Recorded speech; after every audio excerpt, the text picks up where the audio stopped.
Léo Fontinelli. Vamos analisar aí os jogadores que entraram em campo e também o Moza. Vamos começar com o Richard. Fez algumas defesas importantes.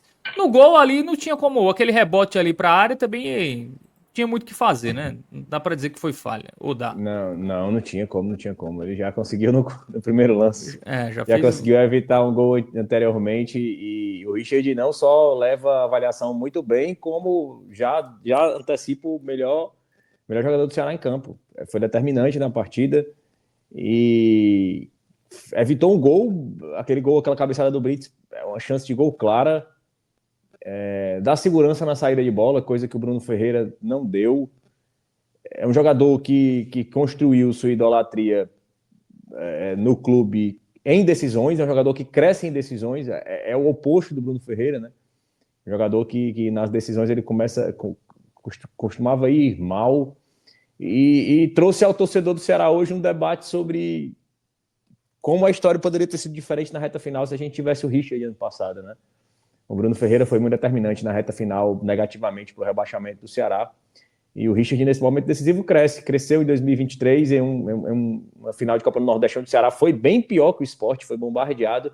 Ele não só salvou no jogo, como garantiu o título nos pênaltis. Em 2024, também nos pênaltis, impediu o hexacampeonato do rival entre outros tantos jogos onde o Richard consegue se sobressair. E hoje foi mais um deles, né?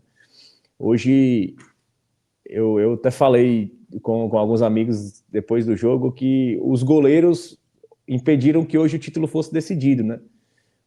As defesas que o Richard fez e a falha do Breno, ao meu ver, deixaram o título em aberto, né? Se o Richard não consegue ser tão providencial, ou se o Breno não falha, pelo desenho dos últimos Clássicos Reis e pelo desenho do histórico dos Clássicos Reis, a gente tinha muita chance do título ter sido decidido hoje.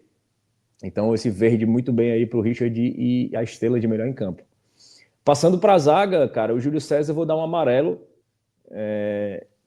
Conseguiu dialogar bem em termos de passe, mas, ao meu ver, defensivamente não trouxe nenhuma retaguarda, uma solidez defensiva a mais.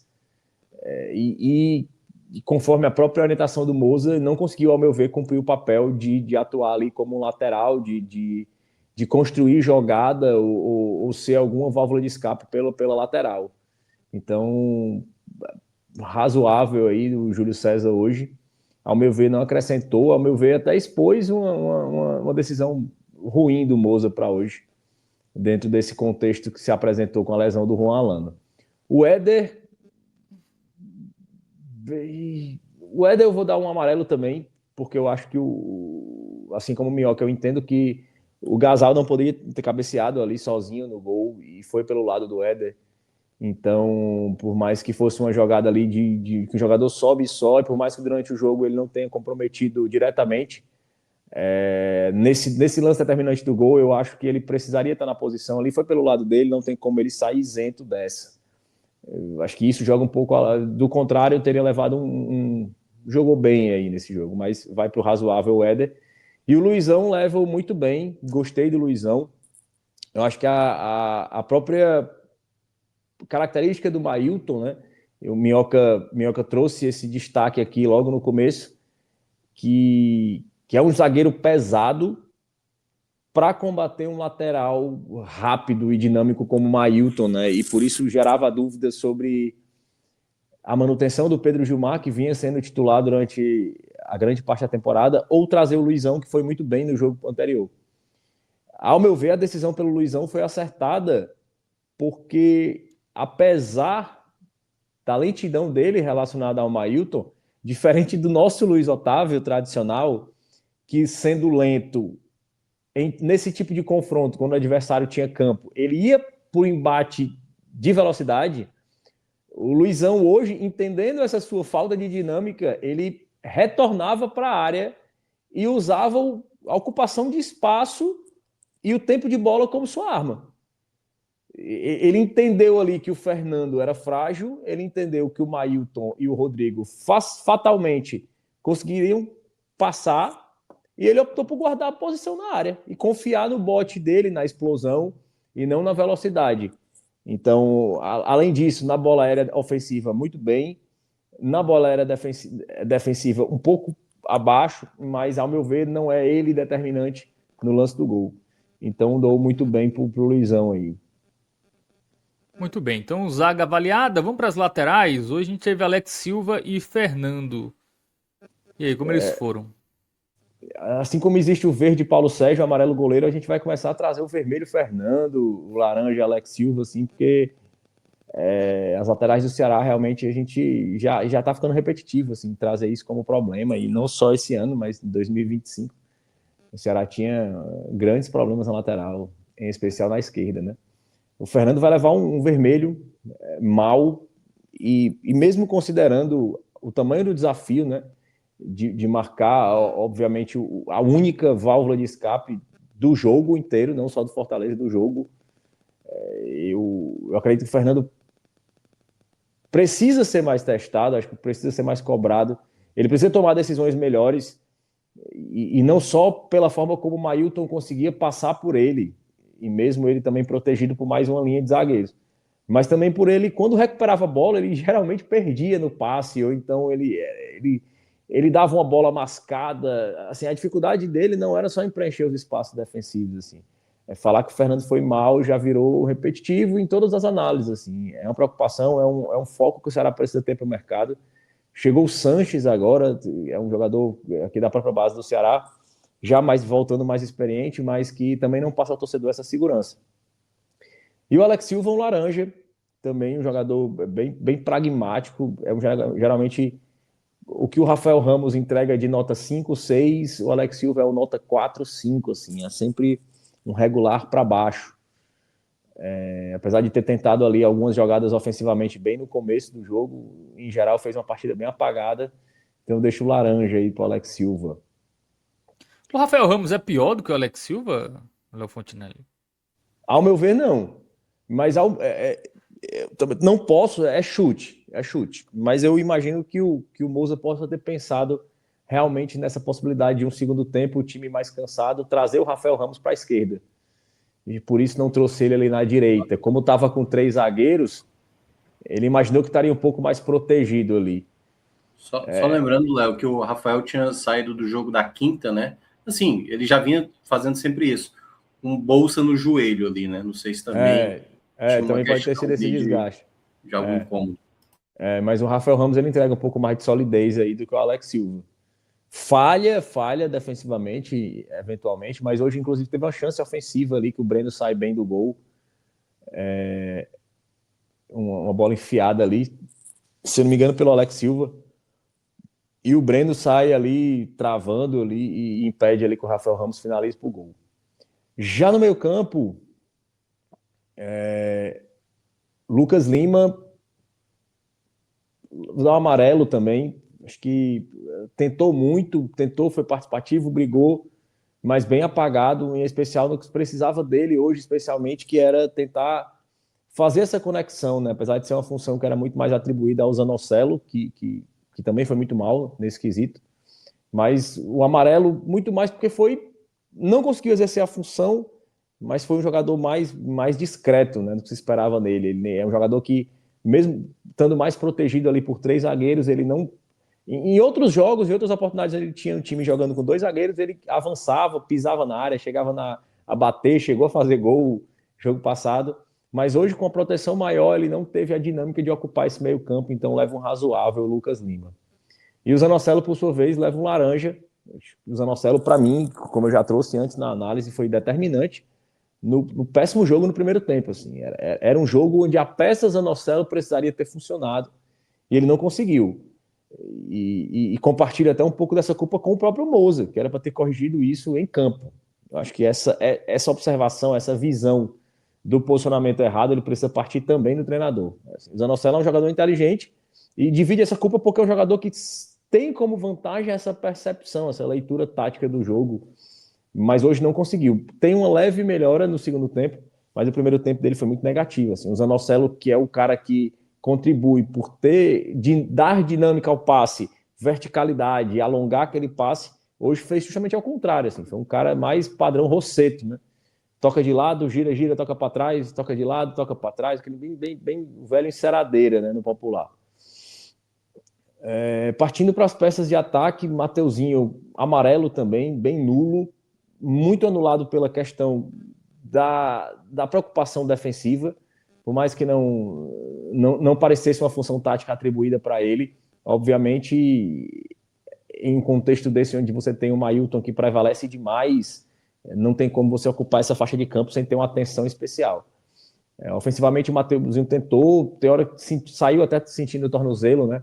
Eu não sei até que ponto esse desgaste prejudicou o Mateuzinho, mas achei ele regular para discreto, para apagado, assim. Eu acho que é uma tônica da própria análise dos jogadores. Assim. Teve jogadores do Ceará que você sequer consegue fazer uma crítica negativa muito longa, porque foi um negativo baseado muito mais no viés de descrição mesmo, de apagado no jogo. Assim. E acho que o Zanocelo leva essa avaliação reduzida porque passa muito por ele, ao meu ver, a falta de dinâmica que esses outros jogadores tiveram. O Pedro Henrique, vou dar um laranja para o Pedro Henrique. É o cara que é muito ímpeto, muita explosão, muita vontade e pouco raciocínio, assim, ao meu ver. É um jogador que toma decisões muito erradas, é um jogador que briga, que sempre está pilhado demais, assim, às vezes que essa pilha excessiva às vezes impede ele de ter a clareza mental, a frieza para tomar as melhores decisões. E era um jogo que o Ceará precisava muito dele, né? É um jogo que o Ceará precisava muito dele, do Pedro Henrique, e por ser um cara experiente, por ser um cara que dentro de um contexto de a bola não chegava, que ele conseguisse recuar, que ele conseguisse criar jogo, que ele conseguisse abrir o espaço, e coisa que ele não conseguiu. Então vai um laranja aí pro Pedro Henrique. E o Wendel eu vou dar um amarelo, mas um amarelo com viés de relevar um pouco pelo fato dele ter sido uma vítima do sistema. Acho que ele é uma vítima da inutilidade do Zanocelo, ele é uma vítima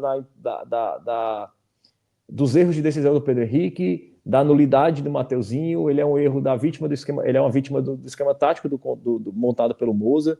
Então, em um jogo onde ele produziu para a laranja, ele vai levar um amarelo porque ele foi muito mais uma vítima. Acho que ele tentou, saiu da área, brigou por ali, tentou cansar os zagueiros, mas, ao meu ver, foi muito mais uma vítima do sistema. Não teve chances claras para finalizar, onde a gente pudesse cobrar mais um centroavante. Bom, vamos partir para o banco, né? Entraram primeiro o Rafael Ramos e Melk. Rafael Ramos, eu vou dar um amarelo para ele. Acho que ele foi bem hoje, bem para mais. Ali teve uma chance, por pouco não consegue finalizar uma bola. E traz um ganho, né, defensivo em relação ao Alex Silva. É um cara que dá uma dinâmica defensiva, dá um pouco mais de segurança. Então, mas também nada que chame a atenção demais no jogo dele hoje. Assim. Como o Minhoca bem destacou, assim, provavelmente sentiu, né, por isso não foi titular hoje. Estava um pouco mais desgastado. E é uma semana inteira que o Ceará vai ter cheia para trabalhar e provavelmente consiga recuperar esses jogadores. O Melk também vai de amarelo. Acho que o Melk entrou bem, mas teve pouco tempo, pegou pouco na bola. E eu acho que o Melk ficou muito hoje isolado pela dependência da falta de um camisa 10, né? Um meia mais centralizado, como o Alano, como o Vina. Eu vejo que o Melk rende muito dialogando com uma peça desse sentido. Principalmente porque você é um cara que já jogou no meio e ser um cara que joga na ponta ali com o pé trocado, infiltrando, né? Então hoje, sem essa peça para ele dialogar, eu vi o Melk muito isolado. O Melk muito isolado na ponta. Acho que a gente conseguiu perder um pouco do Melk hoje por ter muito campo e pouco diálogo. Assim. Ele, como é um cara inteligente, ele consegue achar esse timing de bola, achar esse ponto futuro para construir as jogadas. Então eu vi o Melk um amarelo, mas um amarelo mais positivo, assim, quase verde, mas ainda incapaz de sair de dentro do amarelo. Bom, depois entraram o Pedro Jumar ali para a zaga, Fernandinho. Fernandinho, eu vou dar um laranja. Ele entra, ele tem uma chance de fazer uma jogada, também participa pouco da bola, da jogada, do jogo, perdão, mas faz uma jogada ali que ele consegue e toma a pior decisão possível, né? Tem um Melk ali centralizado praticamente na marca do pênalti. Tinha outro jogador abrindo pela ponta esquerda ali por dentro também. Ele tinha várias opções melhores e se atrapalhou ali com a bola, tentou driblar, a bola ficou e uma jogada bem confusa. E Fernandinho, eu esperava que hoje pudesse ser um jogo onde ele pudesse contribuir mais por ter espaço no momento da partida onde ele entrou. Mas mais uma vez ele se perde nas próprias decisões erradas. E o Luca? Ah, não, Pedro Jumar antes do Luca. Pedro Jumar, vermelho. O Pedro Jumar entrou e mostrou porque a escolha pelo Luizão, ao meu ver, foi correta. Acho que o panorama do jogo deu muitos sinais que se o Pedro Gilmar tivesse hoje, fatalmente ali, o Ceará teria muito mais dificuldades com essa construção na ponta aí do Mailton, a gente teria muita dificuldade. É um jogador promissor, um jogador bom, mas é um jogador ainda que não passa segurança, assim. Em especial num jogo desse como o Clássico. No outro Clássico foi bem, mas acho que foi mais pela pouca produção ofensiva do Fortaleza no jogo, assim. Eu acho que ele não foi, assim como muito é citado, que ele não foi testado ainda em grandes jogos. Aquele Clássico também, ao meu ver, não pode ser considerado nenhum parâmetro de teste. Quando entrou, levou ali logo um amarelo, depois erra um tempo de bola ali numa bola que ele dá o carrinho, a bola passa e o Fortaleza constrói uma jogada perigosa ali. Então vai o vermelho, Pedro Gilmar. Não gostei do Pedro Gilmar hoje. E para encerrar, o Luca, autor do gol, acho que não construiu muita coisa, mas entrou ali brigando com muita vontade e fez o gol, né? Então o centroavante que entra, ele não precisa tocar nenhuma vez na bola. Se ele resolve, faz o gol da partida, o gol que é determinante para o placar, o gol que dá para o Ceará a possibilidade de ter uma semana cheia e não ir em desvantagem para o segundo jogo, jogou bem aí para o Luca. Repete aí o gol que ele fez na temporada, espanta um pouco as críticas e ganha um pouco de respiro aí, né? Um garoto da base, 2 garotos da base decidindo o clássico hoje, né? É bom isso de ver futebol cearense e deixa tudo para o próximo clássico. Garotos da base adiaram aí o sofrimento de alguém, né? Vai ficar para o próximo clássico, graças aos gols do Luca e do Lucas Emanuel, né? Haja Lucas, Luca e Lucas. E o Moza? Moza, vou dar um vermelho para o Moza, acho que ele foi mal hoje. E nem coloco tanto peso na escalação inicial, como eu falei. Por mais que você discorde do melhor modelo escolhido, acho que vejo uma lógica no que o Moza fez. Mas a forma como ele não conseguiu reorganizar o time em campo, a forma que ele não encontrou soluções, e assim como ele foi elogiado durante a maioria dos jogos até aqui, o Moza teve a melhor nota possível, porque claramente tinha trabalho tático dele no que o Ceará vinha apresentando. Acho que hoje ele foi muito mal. Obviamente é um contexto de um time cansado, de um time com desfalques de última hora, mas é trabalho do treinador encontrar soluções. Assim. E assim como um trabalho recente merece os elogios quando as soluções são encontradas com poucas condições, a gente também tem que pesar um pouco sobre ele quando ele não consegue ter as melhores decisões. Acho que hoje a crítica pesa muito pelo Moza.